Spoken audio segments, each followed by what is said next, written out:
everyone. Welcome to another round of 12 News Weekend. I'm Caribe Divine. Here at 12 News, we strive to bring you the very best journalism in the Valley. That is why each week we'll rewind the tape to show you some of our very best stories. Some will make you laugh, some will make you cry, and some will make you feel. This is 12 News Weekend.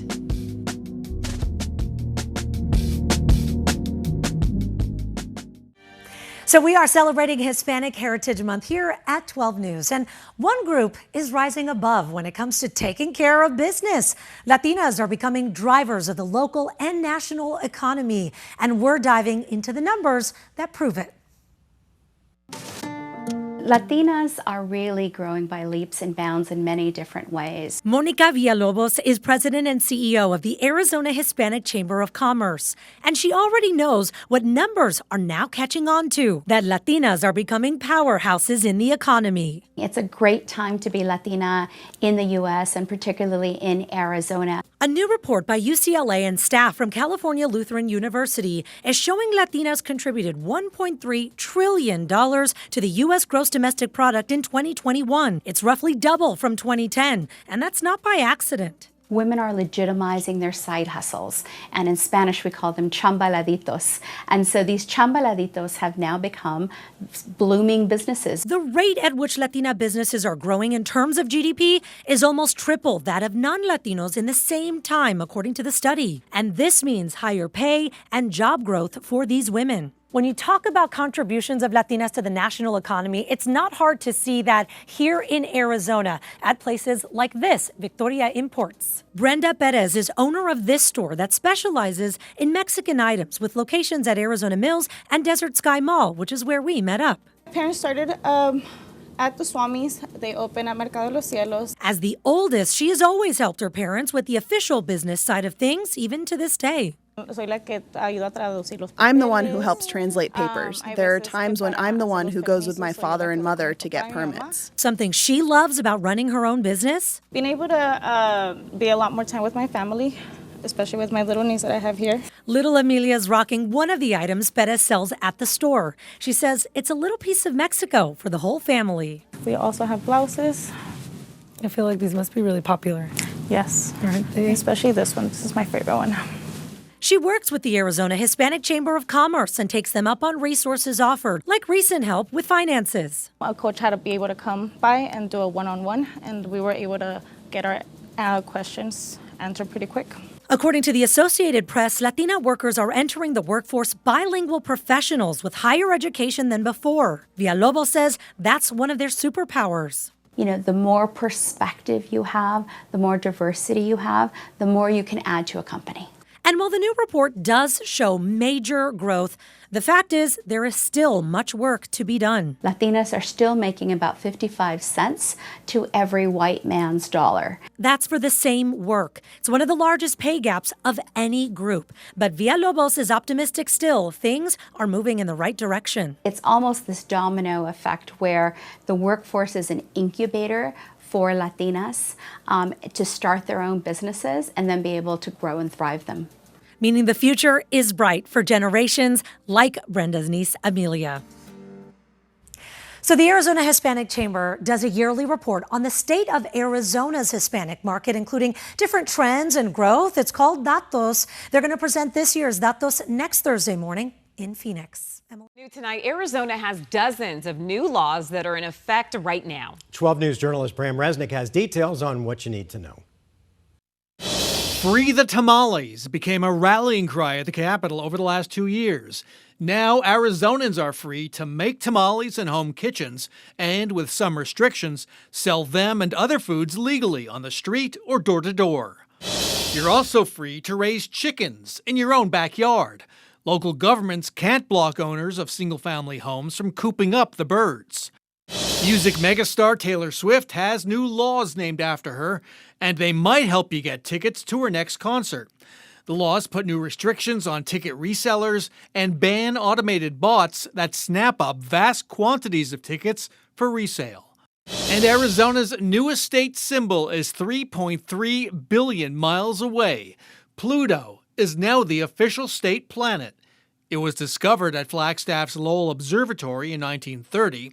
Long considered the ninth planet, Pluto was downgraded to a dwarf planet in 2006. Back here on Earth, Bram Resnick, 12 News. For 4 decades, Luke Air Force Base was the spot where U.S. fighter pilots learned how to fly what was our country's top warplane, the F-16 Falcon, and they are beautiful jets. But the base is transitioning to the more advanced F-35, and 12 News was there as the very last U.S. training mission for the storied F-16 took to the skies. Some call this the sound of freedom.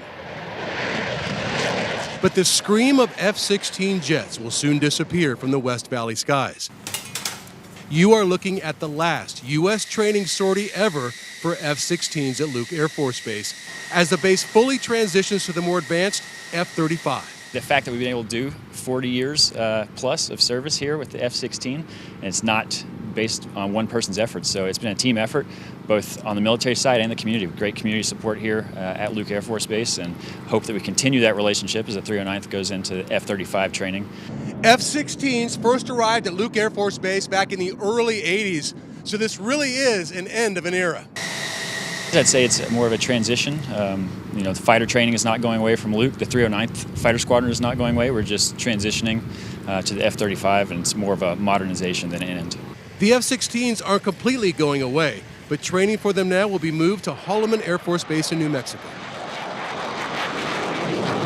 Now, a few F-16s will be flown at Luke by partner countries for the next couple of years, but far fewer than what we're flying right now. After that, though, the F-16 will be completely gone from our skies, right? It is a beauty in the skies, Yeah. and hard to believe that after so many years, it's going away. Yeah. But you actually flew in an F-16. I did. They took me along. I think it had to be 10 or 15 years ago. Okay, what was that like? Stories. Oh, my gosh. Well, I compare it's like if you throw a football in your backyard, the next thing you know, you're under center in the Super Bowl. I mean, this is the top. Think about that. So we had to wear suits that would compress our legs, that would try to force the blood back into your head, because you're pulling like 8.5 Gs. Which my vision was big and wide and went down to a little tiny pinhole, would come back again. Yeah. And I was beat up for a couple of days, I got to tell you. But these pilots, they train for that. And I have to say, overall, and I've done many, many military stories, I'm always most impressed with the young men and women who are out there serving our country. They're gung-ho. They're moving their families all over the world, serving us. And that's who I met again out there today. So thank you, Luke, for taking us out there. And goodbye, F-16. Today, Mesa started the process of removing grass throughout dozens of parks and retention basins. 12 News journalist Colleen Sikora is looking at how much water the city is estimating to save and the other East Valley cities that are also taking action. About 5 million gallons of water a year, close to what the city says is 15 football fields covered in a foot of water. That's how much the city of Mesa is expected to save by taking out sections of grass like this. The first of 54 sites near Val Vista, north of University in Mesa. That is where we're taking the turf out. Andrea Moore is the director of Mesa's Parks, Recreation, and Community Facilities Department. Just by taking out these small strips where we know people aren't playing anyway, we're able to save the water and focus our irrigation down where people enjoy it the most. Where non-functional turf, in this case grass close to walls, is being removed. Altogether, it's more than 5 acres of turf that we're removing and replace. We want to keep turf in places that people benefit from it, that it's not just in places that the only time someone walks on it is when they mow on it. A grant from the Water Infrastructure Finance Authority of Arizona helping offset the cost. If we rely on just the city's general fund, we could afford to do about 10 to 12 sites a year. And doing 54 all at once, it has a bigger impact on water savings and helps stretch our dollars further. The city of Chandler also expected to remove non-functional turf across 14 possible sites. For Mesa, the water savings is estimated to be 5 million gallons of Colorado River water a year. Being smart with water, conserving water, absolutely. We need to be an example for the community to understand this is a good way to take care of our natural resources. In this space, it's sections like this that are being replaced with granite and the irrigation system moved. Moore says that'll take a couple years to complete across all 54 sites in the city, but the rest of the grass will be left for the community. It's important to realize that there is a place for grass and recreation in our park system, and we want to concentrate it in those places where more people can enjoy them rather than in smaller space, a front yard, a private space that doesn't have as much impact. Colleen Sikora, 12 News. Ask just about anyone what goes through their mind when they think about retirement, and the answers you get will vary drastically. Some have a plan or at least a vision. For others, it's overwhelming to think about. Retirement is scary. For Ruthie Brown, retirement is in the far distant future. My uncle, he's 74 and he's still working because retirement is not enough to survive. Sarah Huddleston is already living it. I do what I want, go to lunch with my friends, I go to movies during the daytime, I do some volunteering. And Chuck Vaya doesn't know if he'll ever be able to retire, but spends his weekends doing what he loves. I go adventuring and hiking and stuff, so I have my fun and I can pay my bills and things. As the cost of living continues to increase, many Americans have pulled back on saving for retirement. In fact, according to a Go Banking Rates survey, more than 1/3 of Americans are not saving for their golden years. President and founder of Winston & Company's Retirement and Financial Services, Winston Stevenson, says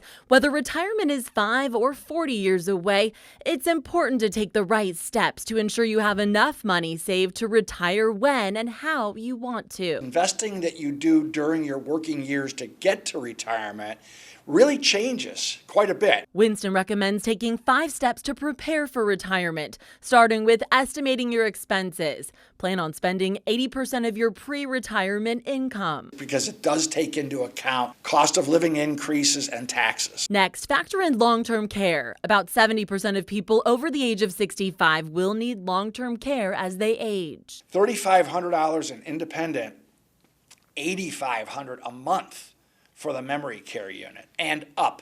Maximize your savings by doing things like taking advantage of your company 401k. Dollar for dollar, do it right up to the point where they're maximizing and look to invest those extra dollars. And strategize Social Security. One of the single biggest anchor points for anybody's retirement. Finally, create an investment strategy. Have a diversified portfolio. Because a lot of people just get to retirement and they're bored. They don't have a plan. But if you do have a plan like Sarah did, you can be sure you'll have a successful retirement. Because I worked at ASU, I was required to be in a retirement plan, which is a really good thing. I feel very fortunate. If creating a retirement plan just seems too complex to tackle alone, there are plenty of professionals out there to help you achieve financial freedom.